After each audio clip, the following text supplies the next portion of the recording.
Maths को लेकर अक्सर बच्चा परेशान होता है और मैथ इकलौता ऐसा विषय है जिसको आप एग्जाम के समय पे तैयार नहीं कर सकते हैं। अगर अभी तक आपने कुछ नहीं पढ़ा या पढ़ा है या एवरेज स्टूडेंट रहे हैं तो ये वीडियो सिर्फ और सिर्फ आपके लिए है। यूपी बोर्ड मैथ्स में 100 में 100 मार्क्स कैसे लाए। अगर मैं 100 मार्क्स थ्योरी पेपर होते हैं बेटा यहाँ पर, उसका पूरा ब्लूप्रिंट बना के लाया हूं। बहुत ध्यान से समझना, स्टेप मार्किंग स्ट्रेटजी सब कुछ बताने वाला हूं।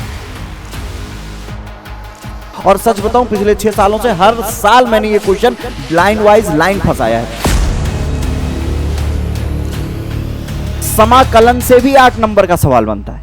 अब ये सवाल कहां से कैसे बनेंगे, और अवकल समीकरण से भी 8 नंबर का सवाल बनता है। तो ये ऐसे सिलेक्टेड चैप्टर्स हैं जहां से 8 नंबर के सवाल। गलती कहां होती है? एवरेज स्टूडेंट और यूपी बोर्ड टॉपर में अंतर क्या है?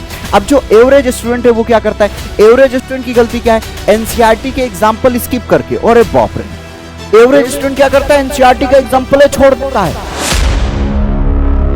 क्लास 12th में है आप भी, और आप भी डर रहे हो मैथमेटिक्स से। मैथ्स को लेकर अक्सर बच्चा परेशान होता है और मैथ इकलौता ऐसा विषय है जिसको आप एग्जाम के समय पे तैयार नहीं कर सकते हैं। मैथमेटिक्स बेहतर करने के लिए बेटा आपको डे 1 से मेहनत करने की जरूरत होगी। अगर अभी तक आपने कुछ नहीं पढ़ा या पढ़ा है या एवरेज स्टूडेंट रहे हैं तो ये वीडियो सिर्फ और सिर्फ आपके लिए है। उन सभी बच्चों के लिए जो इस बार बोर्ड एग्जाम देने वाले हैं, उन सभी के लिए ये क्लास है। तो प्लीज लास्ट तक देखिएगा। 10 मिनट की बात है, ये आपकी पूरी मैथमेटिक्स पढ़ने का तरीका और मैथ्स में आने वाले नंबर्स को बदल देगा और ये आपको पहुंचा देगा 100 के करीब। तो शुरू करते हैं आज की वीडियो को, और एक एक करके मैं आपको सारी बातें समझाता हूं। जैसा कि आप जानते हो, मैं हूं सुमित सर, आप सभी को मैथमेटिक्स पढ़ाता हूं। पिछले 6 सालों से 1000 से ज्यादा बच्चों को मैथ्स में 100 में 100 दिला चुका हूं। आज मैं आपको बताने वाला हूं मैथ्स में 100 में 100 पाने के लिए कुछ आसान तरीके और मैथमेटिक्स को बेहतर बनाने के कुछ बेहतर तरीके। यूपी बोर्ड मैथ्स में 100 में 100 मार्क्स कैसे लाएं।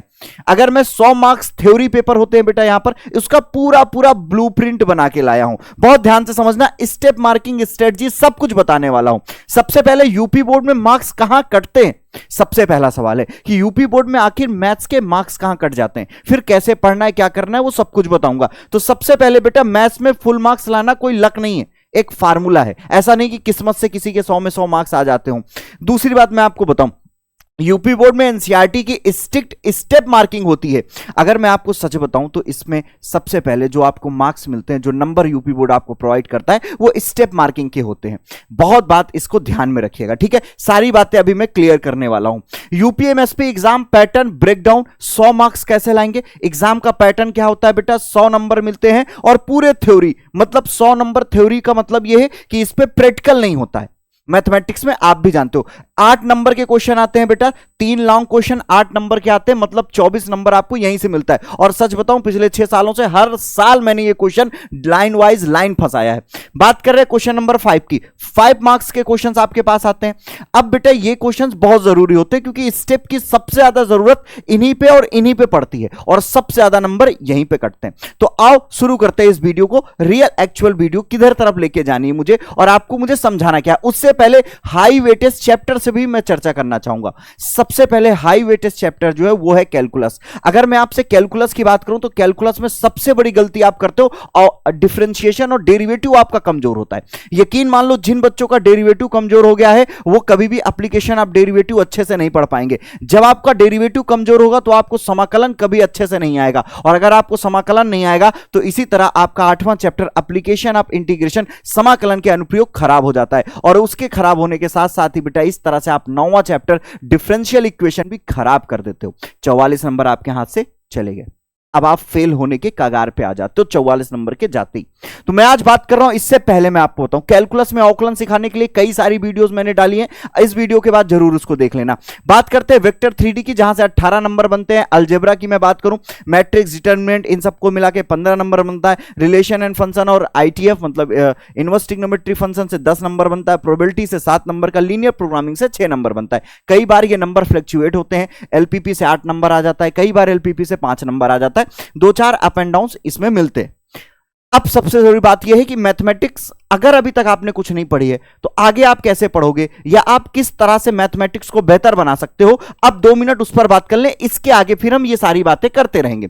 सबसे पहले मैं आपको बताना चाहूंगा कि अगर आपकी मैथमेटिक्स कमजोर है, आपने अभी तक मैथमेटिक्स कुछ नहीं पढ़ा है, तो घबराने की जरूरत नहीं है। सबसे पहले बी रिलैक्स, एकदम पहली बात तो घबराने की कोई जरूरत नहीं है। दूसरी बात बेटा, सबसे जरूरी point to point, neck to one, बेटा मैथमेटिक्स अगर आपकी कमजोर है, मैथमेटिक्स कुछ नहीं आता है, तो परेशान मत हो बेटा। मैथमेटिक्स पूरी प्रैक्टिस और मेहनत का खेल है। अगर आप प्रैक्टिस और मेहनत करना जानते हो तो बेटा मैथमेटिक्स आप कभी भी आज से पढ़ के 100 में 100 ला सकते हो, ये मैं गारंटी ले सकता हूं। अगर मैं आपके अंदर ये दो चीजें हैं, प्रैक्टिस करने की कला है कि आप किसी चीज की प्रैक्टिस कर लेते हो, और आप मेहनत करने के लिए जुनूनी हो, और आपके अंदर ये डिजायर है नहीं 100 में 100 लाना है, उस लड़के को करके दिखाना है, उस रिश्तेदार को करके दिखाना है, उस पड़ोसी को करके दिखाना है, कि उस टीचर को करके दिखाना है कि मेरे भी 100 में 100 आ सकते हैं। और ऐसे बच्चों के आए हैं। अब मैं आप बात करता हूं दूसरी, अब आएंगे कैसे बेटा। आपको एनसीईआरटी बहुत अच्छे से पढ़ने की जरूरत है। एनसीईआरटी बेटा आपको अदर बुक छूना ही नहीं है, कोई दूसरी किताब छूने की जरूरत नहीं है। आपको एनसीईआरटी की एक्सरसाइज प्लस इसके एग्जाम्पल आपको बहुत अच्छे से करने। अगर आप एनसीईआरटी की एक्सरसाइज और एग्जाम्पल अच्छे से कर ले गए, यकीन मान लो बेटा, मैं गारंटी लेता हूं कि आप 65 से 75 नंबर पे आप पहुंच चुके हैं। आपके बड़े आसानी से आ जाएंगे अगर आपने इतना कर लिया, इवन कि 80 भी आ सकते हैं। कई कई ऐसे सेट होते हैं जहां पर एनसीईआरटी एग्जाम्पल और एनसीईआरटी से डेट टू पूरा 85 और 90 नंबर का सवाल आता है, तो आप 80-85 पे भी पहुंच जाएंगे। दूसरी बात, अब बेटा एक आता है एनसीईआरटी एग्जाम्पलर की बुक। एनसीईआरटी एग्जाम्पलर की बुक आती, अब ये बुक से भी बेटा क्वेश्चन कभी 2 4 10 5 बनते हैं। इसके अलावा बेटा पीवाईक्यूज लगाना है, पीवाईक्यूज, और बेटा कुछ मिसलेनियस के इंपॉर्टेंट क्वेश्चन, और कुछ क्वेश्चन जो हर बार सेम ट्रिक के हर बार बाहर से आते रहते हैं। अब इतनी सारी चीजें अगर आप पढ़ ले रहे हो तो आप मैथ्स में 100 में 100 की कगार पे पहुंच रहे हो। अब आपकी मैथ्स कमजोर है तो आपके अंदर सिर्फ एक कला होनी चाहिए, प्रैक्टिस और मेहनत। इसके अलावा दूसरा मुझे आपसे कुछ नहीं चाहिए। दूसरा अगर आपसे मुझे कुछ चाहिए तो आपको मैथ्स की मेरी एक भी वीडियो मिस नहीं करनी है। अगर आपने पीछे कुछ नहीं पढ़ा कोई बात नहीं, आगे से मैथ्स की जितनी वीडियोस आए उसकी प्रॉपर नोट्स बनाओ, उसकी प्रॉपर प्रैक्टिस करो, बस आपको कुछ नहीं करना है।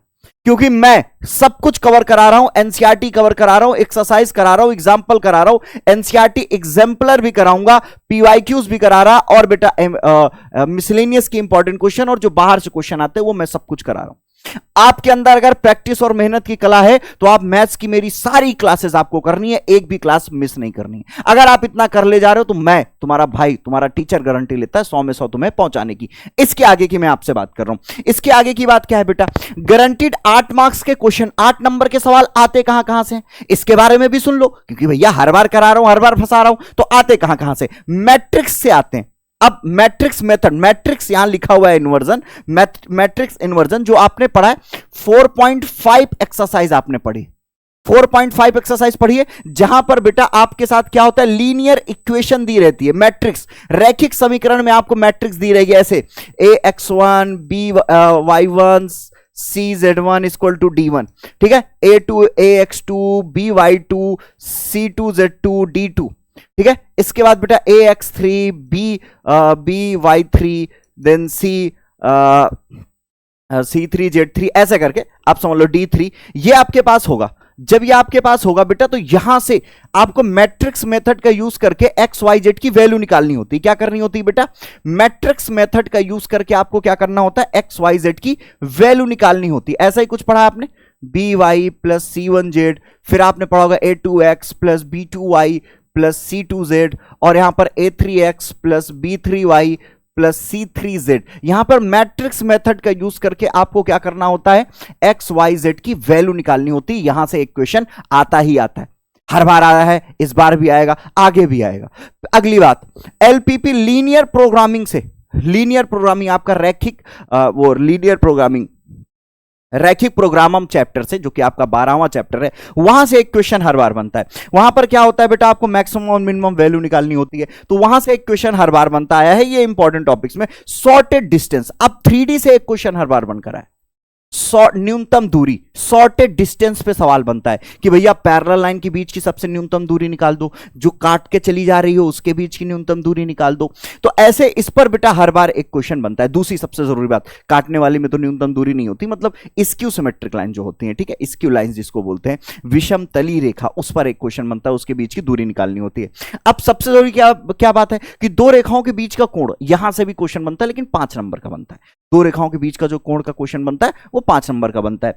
एक बेटा आपको अगर मैं एक बहुत बड़ी बात बताऊं, संबंध और फलन, वहां से भी 8 नंबर के क्वेश्चंस बनते हैं। ठीक है, तो यहां पर ये जगह थोड़ी कम पड़ जाती है, इसलिए मैंने वो मेंशन नहीं किया। संबंध और फलन से भी 8 नंबर का सवाल बनता है। और एक सबसे जरूरी है मैक्सिमा एंड मिनिमा, एक्सरसाइज 6.3, वहां से भी 8 नंबर का सवाल बनता है। समाकलन से भी 8 नंबर का सवाल बनता है। अब ये सवाल कहां से कैसे बनेंगे, और अवकल समीकरण से भी 8 नंबर का सवाल बनता है। तो ये ऐसे सिलेक्टेड चैप्टर्स हैं जहां से 8 नंबर के सवाल बनते हैं।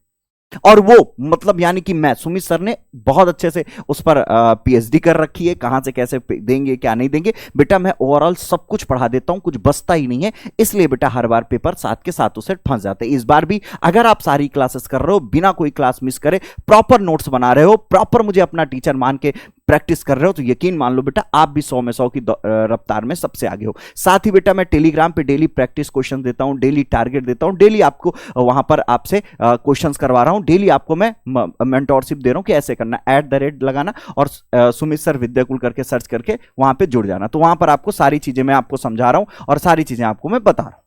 ठीक है, यहां पर आपको सारी चीजें मैं टेलीग्राम पे प्रोवाइड करा रहा हूं। इसके आगे मैं अगर चलूं तो इसके आगे बेटा अब गलती कहां होती, एवरेज स्टूडेंट और यूपी बोर्ड टॉपर में अंतर क्या है। अब जो एवरेज स्टूडेंट है वो क्या करता है, एवरेज स्टूडेंट की गलती क्या है, एनसीईआरटी के एग्जाम्पल स्किप करके, और बाप रे, एवरेज स्टूडेंट क्या करता है, एनसीईआरटी का एग्जांपल है छोड़ देता है, कहता है अरे रे रे रे एनसीईआरटी का एग्जांपल जरूरी नहीं ना रे भैया, और टफ साइड बुक पढ़ता है, मतलब ऐसी ऐसी किताबें पढ़ रहा होगा, नगीना पता नहीं कौन कौन सी, और सबसे जरूरी एनसीईआरटी का एग्जांपल छोड़ के बैठा है। इसके अलावा एग्जाम में बिना स्टेप और डायरेक्ट आंसर लिखता है, एग्जाम में स्टेप फॉलो ही नहीं करता है, और अननेसेसरी के भी स्टेप कभी कभी फॉलो कर लेता है, जबरदस्ती के स्टेप लगा देता है, और कभी तो स्टेप ही फॉलो नहीं करता है। ये एवरेज स्टूडेंट की बात मैं बता रहा हूं। फार्मूला रटता है, फार्मूला रट रहा है, मैं देख रहा हूं बच्चा फार्मूला रट रहा है, सुबह दोपहर शाम, सुबह से हो गई शाम। अब भैया फार्मूला रटने से काम नहीं होगा, रिटर्न डिवीजन करता ही नहीं, क्वेश्चन प्रैक्टिस नहीं कर रहा है, रिवीजन नहीं कर रहा है, बस फार्मूला रट रहा है। अरे राजा बाबू। इसके अलावा जो यूपी टॉपर है वो क्या करता है, एनसीईआरटी के 100% एग्जाम्पल और मिसलेनियस एक्सरसाइज सॉल्व करता है। आपको मिसलेनियस पूरी नहीं सॉल्व करनी, आप परेशान हो जाओगे। मिसलेनियस के जो इंपॉर्टेंट क्वेश्चन है वो मैं अलग से करा देता हूं, ठीक है। आपको एनसीईआरटी की एक्सरसाइज पूरी सॉल्व करनी है और एग्जाम्पल करने, बस। बाकी मेरी समस्या, आप उसकी चिंता मत करो। दूसरी बात, कॉपी में हर स्टेप पर बेटा ब्रैकेट, जहां यूज है वहां ब्रैकेट यूज करो, जहां कॉमा यूज है वहां कॉमा यूज करो, और सही ब्रैकेट का यूज करता है। 100 में 100 की मैं बात कर रहा हूं। लास्ट 5 ईयर का जो प्रीवियस ईयर क्वेश्चन पेपर है यूपी बोर्ड का, उस टाइम बाउंड करके उसकी प्रैक्टिस करता हूं, और फिर हम लास्ट में 7 पेपर हम भी देते हैं, कुंजी बैच लेकर आते हैं, उसमें आपको 7 सेट पेपर हम अपने हाथ से बना के देते हैं, तो वो एनफ हो जाता है 100 में 100 पाने वाले बच्चे के लिए। इसके आगे बेटा अब देखो, फेज 1 कॉन्सेप्ट, आपको सबसे पहले कैलकुलस मैट्रिसेस के बेसिक प्रॉपर्टीज स्ट्रॉन्ग करनी होंगी।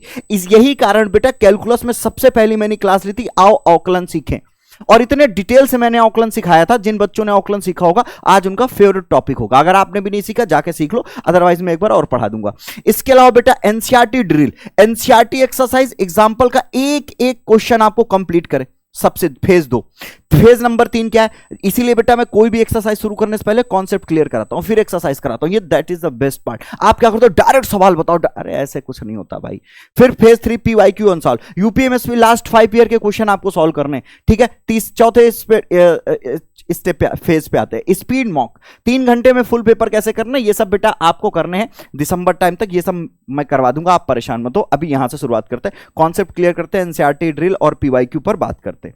इसके आगे चलते, इसके आगे मैं बात करूं यूपी बोर्ड कॉपी प्रेजेंटेशन, आपकी कॉपी का प्रेजेंटेशन बहुत मैटर करता है। अब जिस तरह से बेटा मैं बोर्ड में क्वेश्चंस लगाता हूं, सेम वैसे ही आपको भी कॉपी में वैसे ही क्वेश्चन को सॉल्व करना। अब आपको और कोई तरीका नहीं करना। देखो मैं जिस तरीके से क्वेश्चन करता हूं ना, वो आपको कहीं गाइड में मिलेगा, ना कहीं आपको कोई ऐसे वैसे कराते मिलेगा, वो मैं ही करता हूं, वो यूनिक स्टाइल है मेरा। अगर कहीं कोई करता पा जाएगा तो आप जान जाओगे सुमित सर का स्टाइल है, क्योंकि मैं पिछले 6 सालों से वो स्टेप, वो तरीका मैं आपको करा रहा हूं। संबंध एवं फलन के सवाल कराने हो, लाइन खींच के कराने हो, संतत और कलनीता के सवाल कराने हो, लाइन खींच के कराने हो, तो ये सब यूनिक तरीका है। चेक करने वाला समझ जाता है कि बच्चे ने अपने से किया है, कहीं से नकल नहीं किया, उसको पूरे नंबर देता है। इसके अलावा step marking advantage, UP board step marking करता है बेटा। फार्मूला बॉक्स, जहां फार्मूला यूज करो वहां बॉक्स यूज कर लो, मैं ऐसे यूज करता हूं, आपने देखा होगा। पेंसिल से डायग्राम बनाना है, 3D LPP इनके पेंसिल यूज करना है। राइट मार्किंग रफ वर्क, आपको रफ वर्क करने के लिए भी सही तरीके से पेजेस का यूज करना है। आप लोग क्या करते हो, गलत तरीके से रफ यूज भी करते हो। इसके अलावा डेली 2.5 घंटे आपको, डेली 2.5 आवर मैथ्स रूटीन बनाना है। कम से कम गणित आप डेली बेटा 2 से 2.5 घंटे आप मैथ्स करो ही करो। अगर आप मैथमेटिक्स डेली 2 से 2.5 घंटे नहीं कर पा रहे हो बेटा, तो कर क्या रहे हो?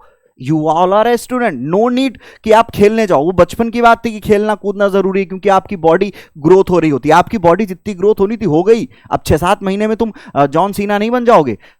घर पे रहो, थोड़ा सा स्पोर्ट एक्टिविटी कम करो, पढ़ाई पे फोकस करो, दोस्तों से कम बातें करो, इधर उधर कम घूमो, टीवी कम देखो। तो बेटा यहां पर आपको करना होगा, मैथ्स को सिर्फ देखो मत, पेन और कॉपी। आप पेन को देख, मैथ्स को ऐसे देखते हो, अरे भैया पिक्चर नहीं है। तो मैथ्स के लिए क्या करना है बेटा, पेन कॉपी लेकर सॉल्व करने की कोशिश करो। रोज कम से कम 20-25 क्वेश्चन सॉल्व करें, जो कि मैं डेली टारगेट के बेसिस पे दे रहा हूं। ठीक है, डेली टारगेट में मैं ये क्वेश्चन दे भी रहा हूं, अपने से भी कर सकते हो। को प्रेशर और टाइम लैग खत्म हो जाएगा। तो अगर आप डेली ऐसा करते हो तो आपको ये प्रैक्टिस मिल जाएगी।